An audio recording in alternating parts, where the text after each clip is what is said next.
Good evening friends, servo classes के YouTube channel पे आप सभी का स्वागत है। आइए हम लोग पढ़ते हैं क्लास 11 का पॉलिटिकल साइंस। क्लास 11 का पॉलिटिकल साइंस का यह पहला वीडियो है। इसमें हम लोग पढ़ेंगे एनसीईआरटी बुक से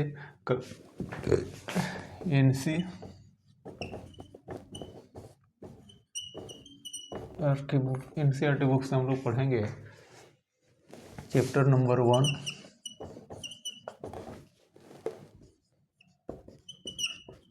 संविधान क्यों और कैसे।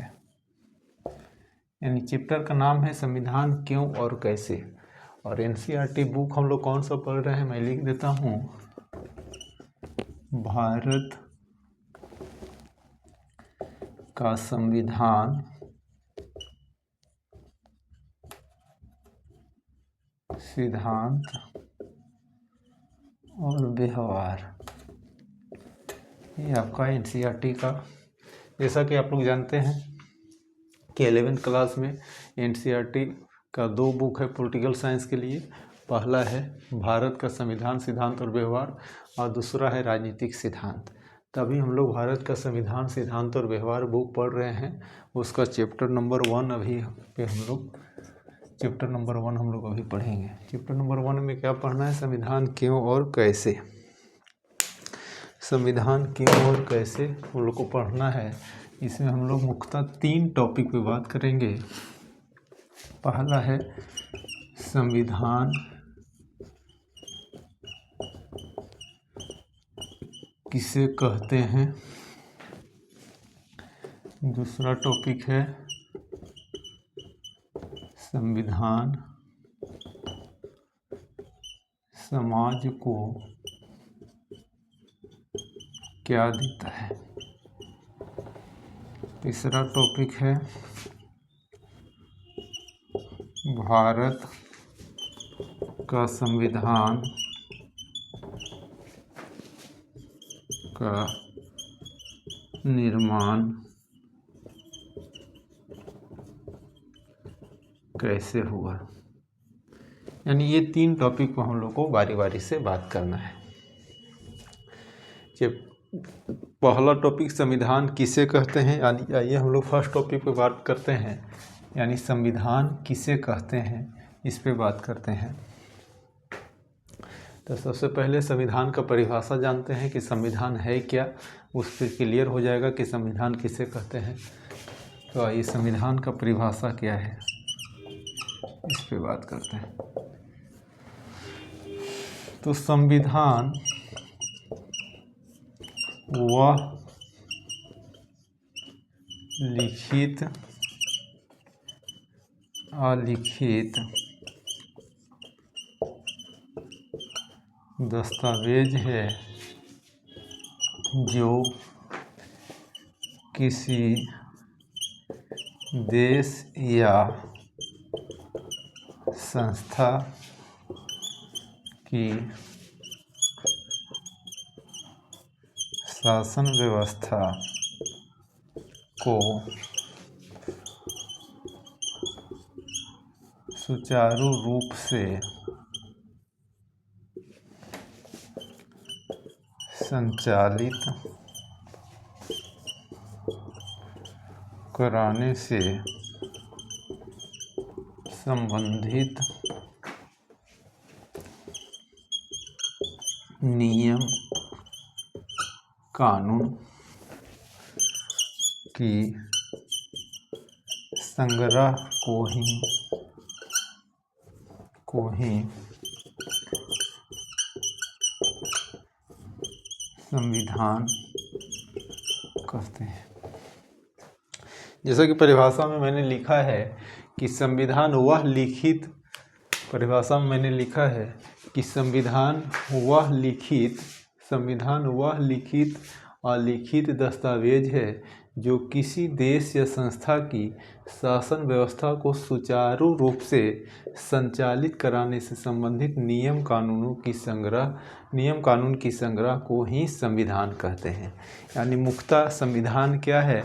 तो संविधान नियम है, कानून है। यानी क्या है संविधान? नियम है और कानून है। नियम और कानून को ही संविधान कहते हैं।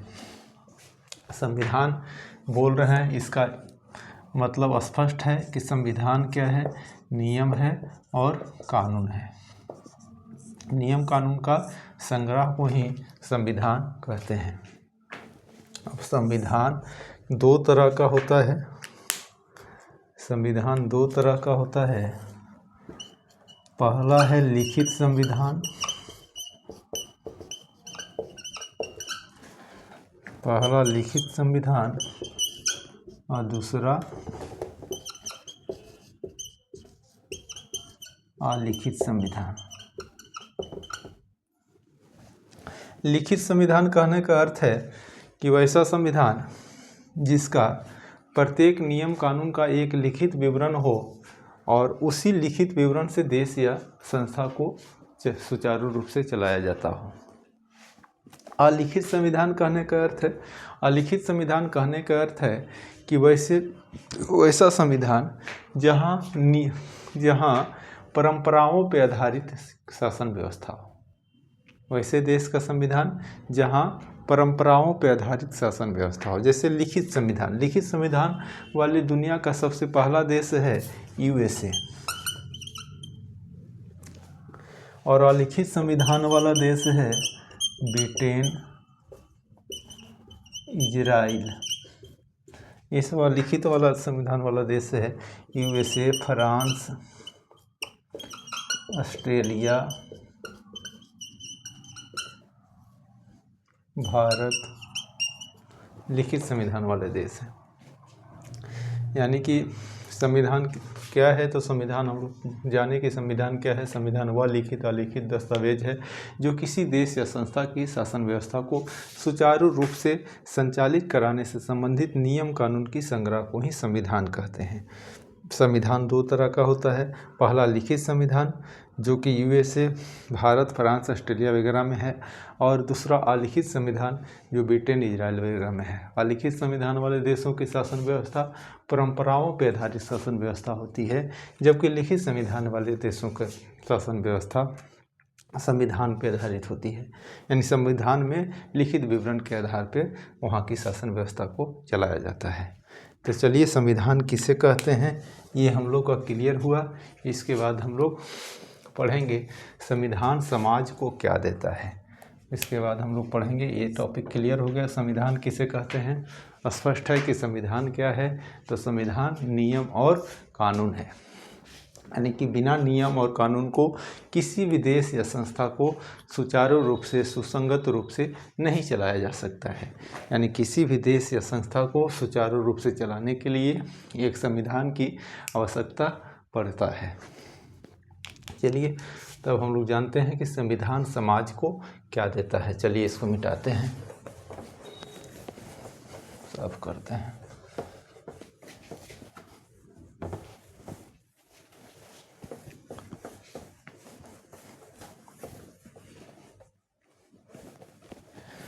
तो जैसा कि पहला टॉपिक हम लोग का क्लियर हो गया कि संविधान किसे कहते हैं। तो संविधान क्या है? नियम और कानून का संग्रह को ही संविधान कहते हैं। संविधान के माध्यम से ही किसी भी देश को सुचारू रूप से चलाया जा सकता है। अब हम लोग आते हैं संविधान समाज को क्या देता है। संविधान समाज को क्या देता है, दूसरा टॉपिक पे आते हैं। तो सबसे पहले हम लोग समझते हैं कि समाज क्या है। समाज क्या है? तो समाज का परिभाषा है दो या दो से अधिक लोगों के समूह को समाज कहते हैं। दो या दो से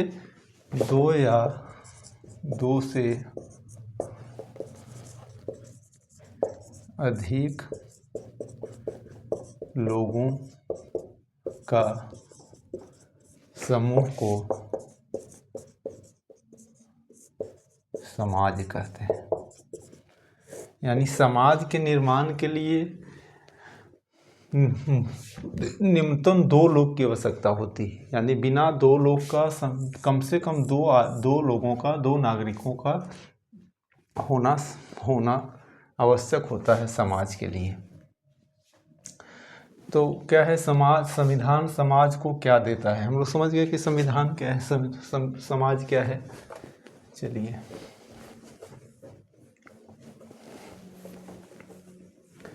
इस पे बात करते हैं कि संविधान समाज को क्या देते हैं। तो फर्स्ट पहला काम है संविधान का, संविधान का पहला काम है समाज के लिए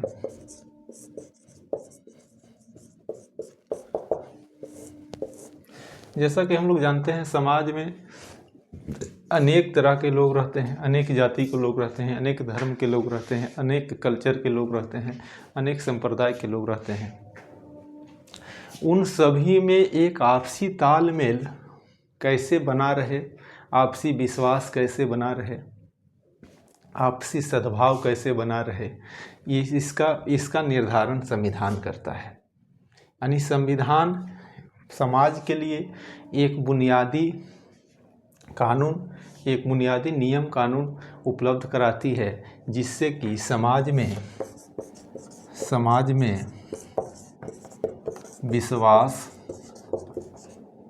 विश्वास, सद्भाव, तालमेल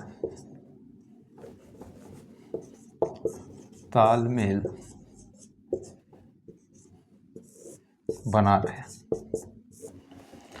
यदि संविधान नहीं होगा तो समाज को संगठित रूप से रखवाना मुश्किल है, क्योंकि हमारा समाज क्या है, विविधताओं से भरा हुआ है। यहाँ पे अनेक जाति के लोग हैं, अनेक धर्म के लोग हैं, अनेक संप्रदाय के लोग हैं, अनेक भाषा बोलने वाले लोग हैं, अनेक पेशा से जुड़े वाले लोग हैं, अनेक क्षेत्र में रहने वाले लोग हैं।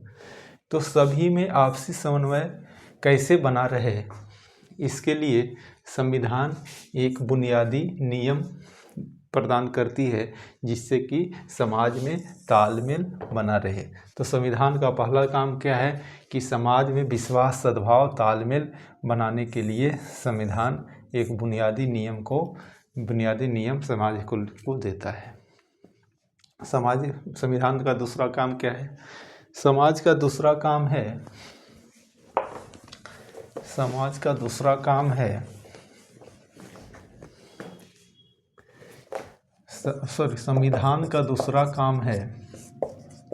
संविधान का दूसरा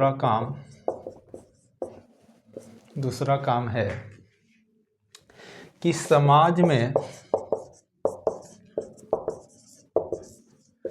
अंतिम निर्णय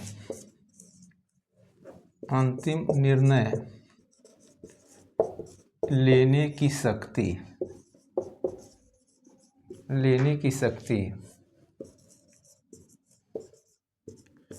किसके पास होगी? यानी संविधान ही तय करती है कि समाज में अंतिम निर्णय लेने की शक्ति किसके पास होगी। साथ ही संविधान ये भी तय करता है कि सरकार का गठन का प्रक्रिया क्या होगा, सरकार की गठन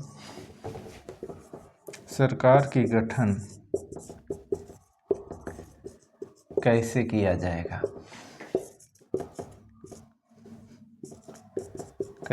जाएगा, कहने का तात्पर्य है कि समाज में अंतिम निर्णय लेने की शक्ति किसके पास होगी। यानी समाज में किसी तरह का कोई भेदभाव होता है या कोई आपसी टकराव होता है, तो वैसी स्थिति में समाज में अंतिम निर्णय कौन लेगा? कौन यह तय करेगा कि किसने गलती किया है और किसने सही किया है। अगर कोई गलती किया है तो उसके लिए उसका क्या पनिशमेंट होगा, उसका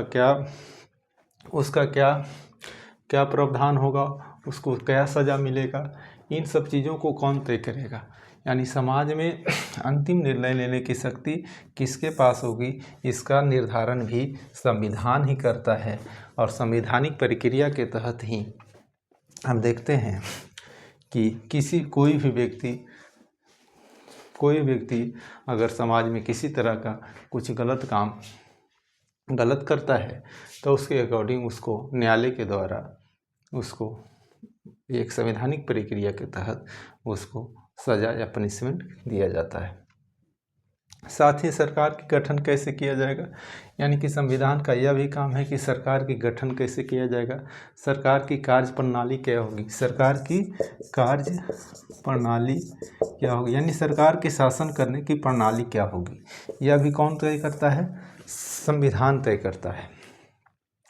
जैसा कि हम लोग देखते हैं हमारा भारत का शासन की कार्य प्रणाली क्या है, यहाँ पे क्या है, संसदीय कार्य प्रणाली है। यहाँ पे क्या होता है, सरकार का 3 अंग होता है। चलिए इसको मिटाते हैं।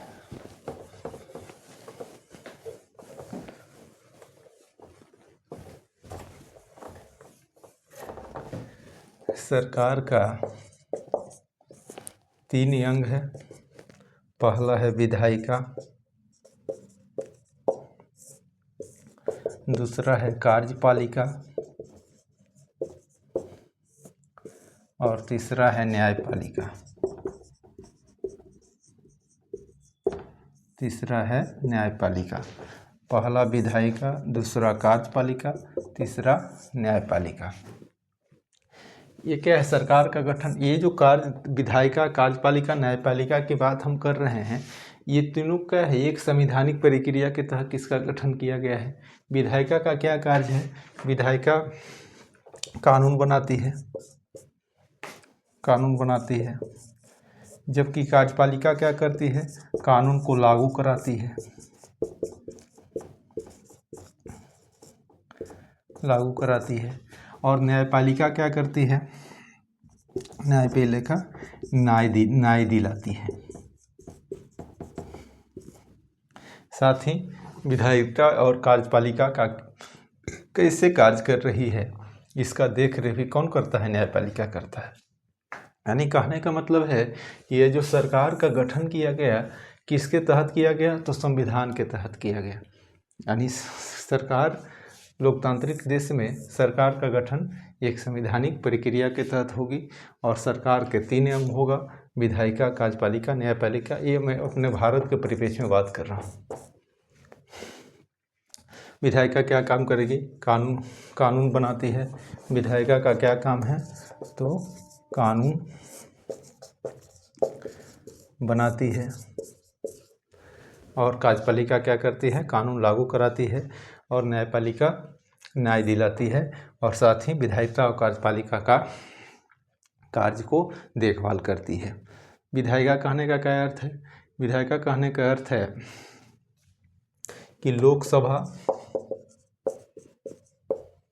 प्लस राज्यसभा के मेंबर, लोकसभा राज्यसभा के। चलिए ये एक अलग टॉपिक हो जाएगा। अभी हम लोग पढ़ रहे हैं संविधान समाज को क्या देता है।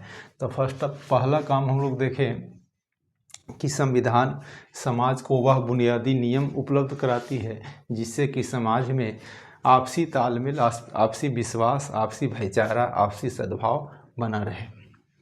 दूसरा काम संविधान का क्या है, तो समाज के में अंतिम निर्णय लेने की शक्ति किसके पास होगी, यह भी संविधान तय करती है। साथ ही साथ सरकार का गठन की प्रक्रिया क्या होगी, सरकार का कार्य प्रणाली क्या होगी, ये सारी चीज़ें का प्रावधान संविधान से ही तय होता है। अब हम देखते हैं कि संविधान का तीसरा काम क्या है। संविधान का तीसरा काम क्या है,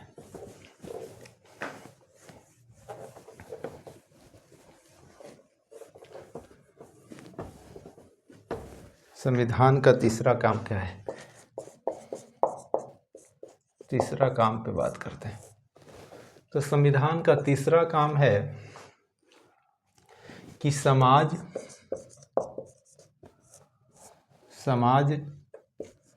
में नागरिकों का कुछ मौलिक अधिकार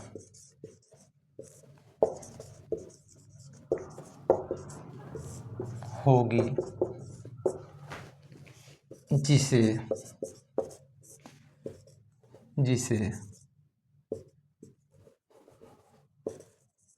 छीनने का अधिकार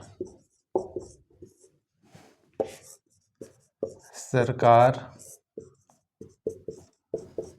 के पास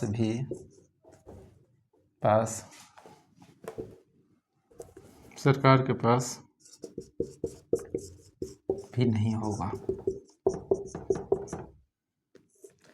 यानी संविधान समाज के नागरिकों को कुछ मौलिक अधिकार मुहैया कराती है जिसे छीनने का अधिकार सरकार के पास भी नहीं होता है। कहने का मतलब है कि सरकार के सीमा का भी निर्धारण, सरकार की कार्य प्रणाली का एक बाउंड्री का निर्धारण संविधान करता है नागरिकों के लिए। यानी नागरिक को कुछ वैसी मौलिक अधिकार दिया जाता है जो सरकार भी नागरिकों से नहीं छीन सकता है।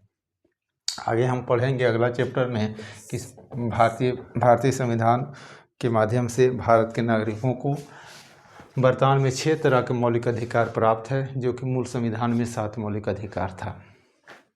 7वां मौलिक अधिकार संपत्ति का अधिकार था, जिसे 44वें संविधान संशोधन 1978 के द्वारा मौलिक अधिकार से हटा करके उसे कानूनी अधिकार में रख दिया। वो अगला चैप्टर का विषय है। तभी हम लोग देखें कि तीसरा काम संविधान का क्या है, समाज में नागरिकों के कुछ मौलिक अधिकार मुहैया कराना जिसे सरकार भी नहीं छीन सकती है, और छीनेगी कुछ अधिकार छीना भी जाता है तो विशेष परिस्थिति में छीनने के प्रावधान करा गया है। तो यह तीसरा काम था। अब आते हैं हम लोग चौथा काम पे। चौथा काम क्या है?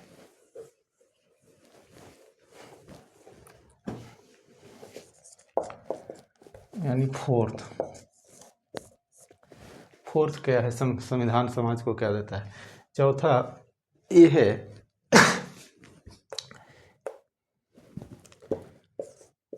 संविधान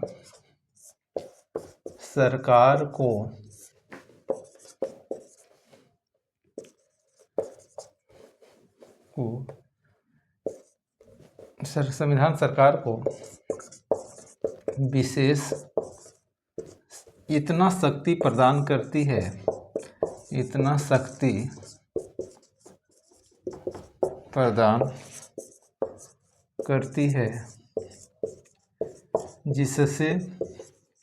जिससे समाज की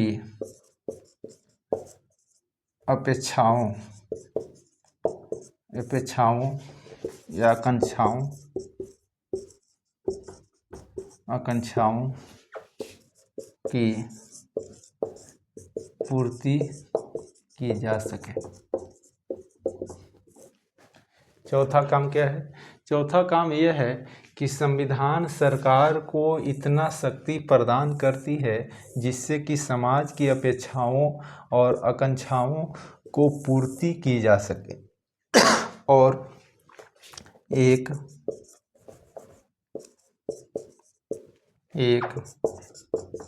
न्यायपूर्ण समाज की स्थापना की जा सके। यानी संविधान सरकार को इतना शक्ति प्रदान करती है जिससे कि समाज की अपेक्षाओं और आकांक्षाओं की पूर्ति की जा सके, एक न्यायपूर्ण समाज की स्थापना की जा सके। कहने का मतलब है कि संविधान ही सरकार का गठन करा, सरकार को इतना पावर जरूर देती, इतना पावर प्रदान करती है संविधान कि जिससे कि समाज के नागरिकों को अपेक्षाएं आकांक्षाओं को पूरी कर सकते हैं। यानी समाज हित में, जन कल्याण हित में सरकार काम कर सके। तो अभी हम लोग पढ़ें कि संविधान समाज को क्या देता है। पहला क्या था? पहला था कि संविधान समाज को आपसी तालमेल, आपसी सद्भाव, आपसी भाईचारा बनाए रखने के लिए एक बुनियादी नियम उपलब्ध कराती है। दूसरा था कि संविधान समाज में अंतिम निर्णय लेने की शक्ति किसके पास होगी यह भी तय करती है। साथ ही संविधान सरकार का गठन कैसे किया जाएगा, सरकार का क्या कार्य प्रणाली होगी, इसका भी निर्धारण संविधान करती है। तीसरा था कि संविधान नागरिकों को कुछ मौलिक अधिकार देती है जिसे सरकार भी नहीं छीन सकती है। कुछ विशेष स्थिति में कुछ मौलिक अधिकार को छीने जाने का प्रावधान है। चौथा काम था संविधान समाज के नागरिकों के अपेक्षाओं और आकांक्षाओं को पूरी करने के लिए सरकार को इतना शक्ति प्रदान करती है कि समाज में रह रहे नागरिकों की अपेक्षाएं और आकांक्षाओं को पूरा किया जा सके। तो हमने देखा कि यह सारी चीज़ें जो है संवैधानिक प्रक्रिया के द्वारा एक न्यायपूर्ण समाज के निर्माण के लिए संविधान के द्वारा सरकार को भी शक्ति प्रदान की जाती है और नागरिक को भी शक्ति प्रदान की जाती है। यानी कि यहाँ पे ना तो नागरिक पूरी तरह से स्वतंत्र है, ना ही सरकार पूरी तरह से स्वतंत्र है। सरकार भी जो भी कार्य करेगी एक संवैधानिक प्रक्रिया के तहत काम करेगी और नागरिक को भी पूरी स्वतंत्रता नहीं दी गई है। कुछ मौलिक अधिकार के तहत उसे स्वतंत्रता का अधिकार जरूर दिया गया है, लेकिन नागरिकों की स्वतंत्रता तब तक उसका स्वतंत्रता है जब तक कि किसी और नागरिक का स्वतंत्रता को वह बाधा नहीं पहुंचाता है। तो चलिए हम लोग देखें कि संविधान समाज को क्या देता है, ये क्लियर किया। अब हम लोग पढ़ते हैं भारत का संविधान का निर्माण कैसे हुआ। तीसरा पॉइंट है कि भारत का संविधान का निर्माण कैसे हुआ। चलिए इसको मिटाते हैं। अब तीसरा पॉइंट पे आते हैं हम लोग कि भारत का संविधान का निर्माण कैसे हुआ। भारत का संविधान का निर्माण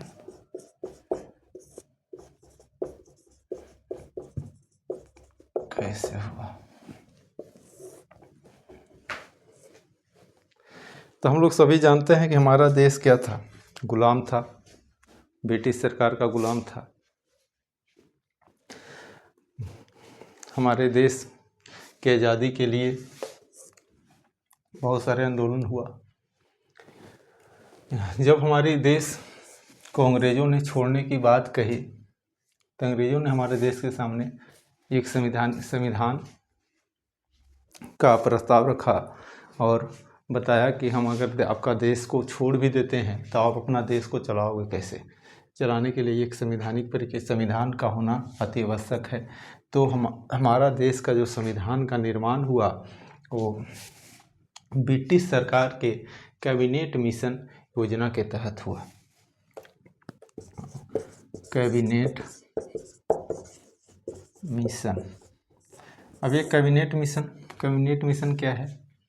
तो कैबिनेट मिशन ब्रिटिश सरकार के ये 3 मंत्रियों का समूह था जिससे भारत में संविधान निर्माण के संबंध में प्रस्ताव लेकर के आया था। कैबिनेट मिशन का अध्यक्ष था पैथिक लॉरेंस।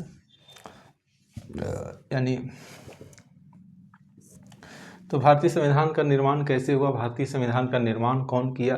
तो भारतीय संविधान का निर्माण भारत के संविधान सभा ने किया और संविधान सभा का गठन हुआ था जुलाई 1946 को। जुलाई 1946 में संविधान सभा का गठन की जाती है कैबिनेट मिशन के प्रस्ताव पर।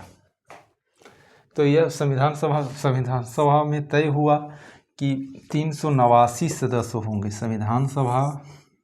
भारत के संविधान बनाने के लिए संविधान सभा ने यह तय किया कि संविधान सभा के लिए कुल 389 सदस्य होंगे। इसका ये सदस्य को तय करने का आधार क्या था? तो हमारे भारत का उस समय जनसंख्या 40 करोड़ था और यह तय किया गया कि प्रत्येक 10 लाख आबादी का एक व्यक्ति, एक संविधान सभा का मेंबर 10 लाख आबादी को नेतृत्व करेगा। यानी 10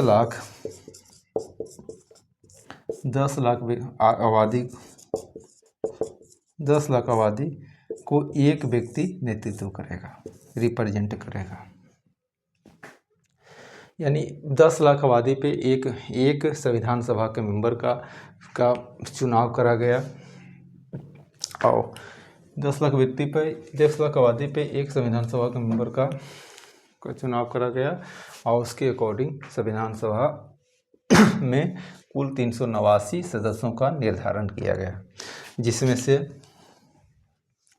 जो उस समय क्लियर हो गया कि संविधान सभा के लिए 389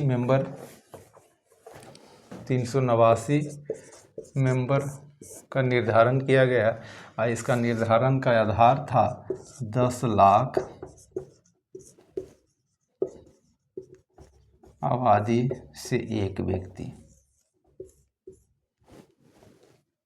10 लाख आबादी से एक व्यक्ति।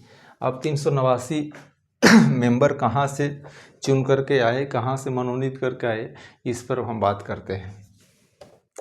तो उस समय हमारा देश का जो 11 प्रांत था, 11 प्रांतों में सीधे ब्रिटिश शासन करते थे गवर्नर जनरल के माध्यम से।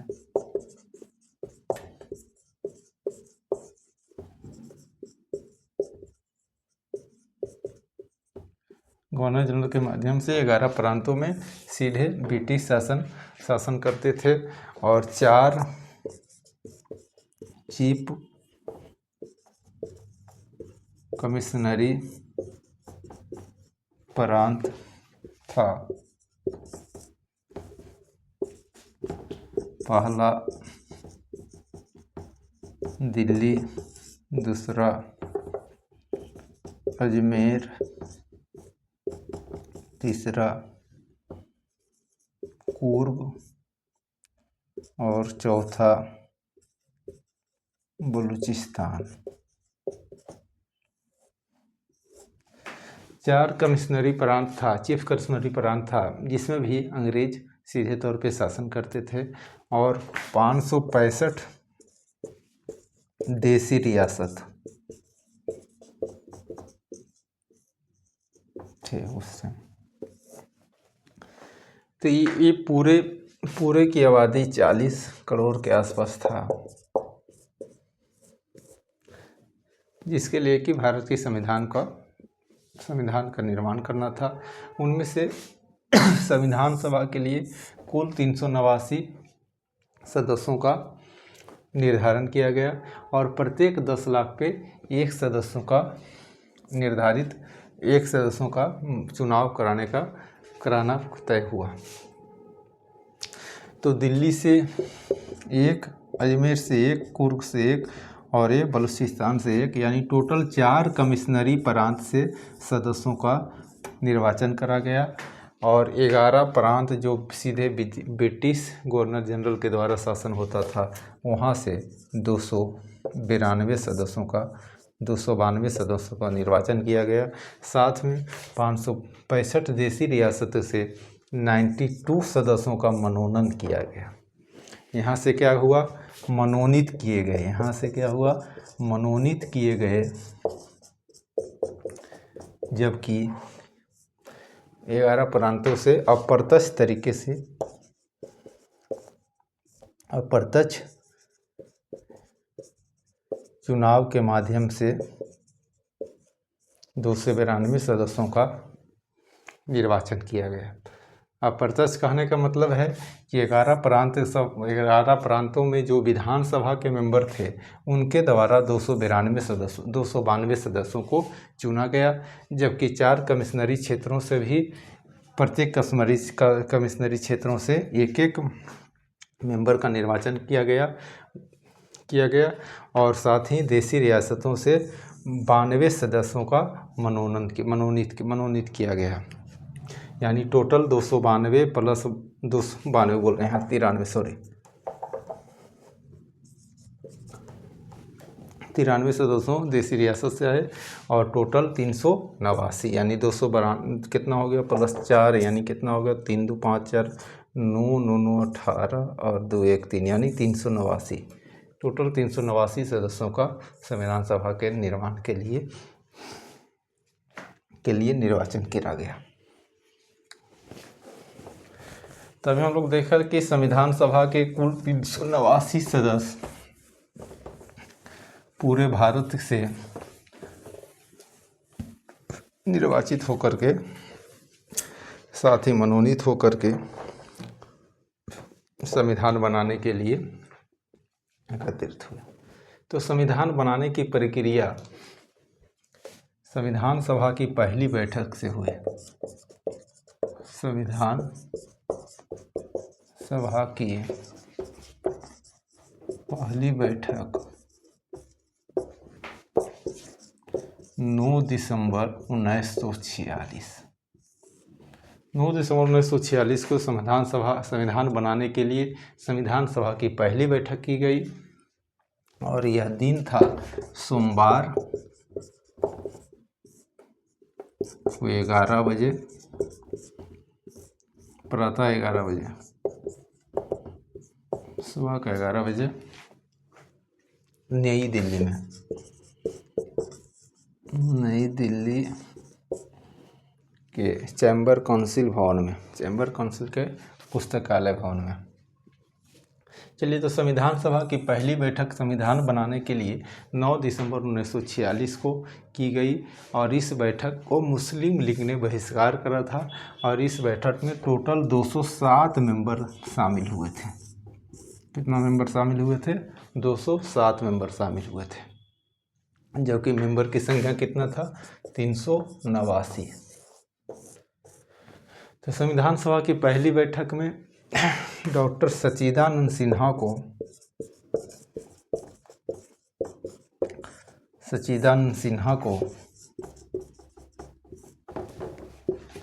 अस्थायी अध्यक्ष चुन लिया गया। अस्थायी अध्यक्ष चुना गया। संविधान सभा की पहली बैठक में क्या हुआ? तो डॉक्टर सच्चिदानंद सिन्हा को अस्थायी अध्यक्ष चुन लिया। अस्थायी कहने का अर्थ है कि कुछ समय के लिए इन्हें अध्यक्ष चुन लिया गया और इनका चुनाव इस आधार पे हुआ था कि ये संविधान सभा के सबसे बुजुर्ग व्यक्ति थे। यानी संविधान बनाने की प्रक्रिया शुरू हो गई। कब से शुरू हुई? तो 9 दिसंबर 1946, यानी संविधान सभा की पहली बैठक 9 दिसंबर 1946 को हुई और उस 9 दिसंबर 1946 को दिन सोमवार था और ये बैठक नई दिल्ली में हुई थी 11 बजे प्रातः, यानी सुबह के 11 बजे ये बैठक संपन्न हुआ था। इसमें मुस्लिम लीग ने इस बैठक का विरोध करा था। इस बैठक में क्या इम्पोर्टेंट रहा? तो इस बैठक में इम्पोर्टेंट ये रहा कि डॉक्टर सच्चिदानंद सिन्हा को अस्थायी अध्यक्ष चुन लिया गया। इसके तुरंत दो दिन बाद संविधान सभा की दूसरी बैठक होती है और दूसरी बैठक में क्या होता है? तो इसके तुरंत 2 दिन बाद 11 दिसंबर 1946 को संविधान सभा की दूसरी बैठक होती है और इस दिन डॉक्टर राजेंद्र प्रसाद को संविधान सभा के अस्थायी अध्यक्ष चुन लिया जाता है। संविधान सभा का अस्थायी अध्यक्ष चुन लिया जाता है।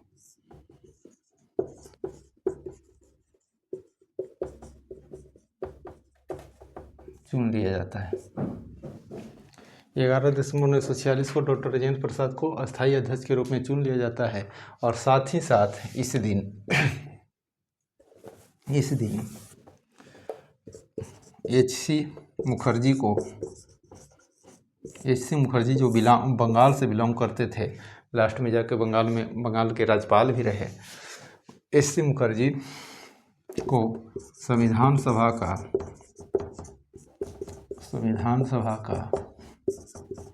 उपाध्यक्ष चुना गया। यानी कि 11 दिसंबर 1946 को क्या हुआ? तो डॉक्टर राजेंद्र प्रसाद को अस्थाई अध्यक्ष चुना गया। साथ ही एस.सी. मुखर्जी को संविधान सभा के उपाध्यक्ष के रूप में चुना गया। और एक काम हुआ यहाँ पे इस दिन बी.एन. राव, एक व्यक्ति थे बी.एन. राव, उन्हें संविधान सभा के संवैधानिक सलाहकार के रूप में चुन लिया गया, नियुक्त किया गया, सलाहकार के रूप में नियुक्त किया गया। यानी बी.एन. राव को संवैधानिक सलाहकार के रूप में नियुक्त किया गया।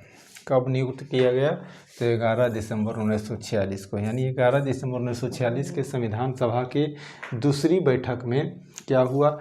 डॉक्टर राजेंद्र प्रसाद को अस्थाई अध्यक्ष चुन लिया गया और एस.सी. मुखर्जी को, एस.सी. कहने का मतलब है कि हरेंद्र कुमार मुखर्जी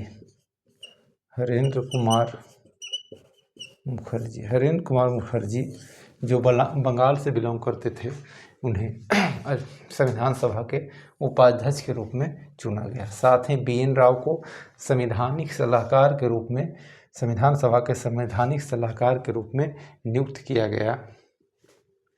यानी ये 3 इम्पोर्टेंट काम 11 दिसंबर को हुआ, जो कि बराबर एग्जाम में पूछता है।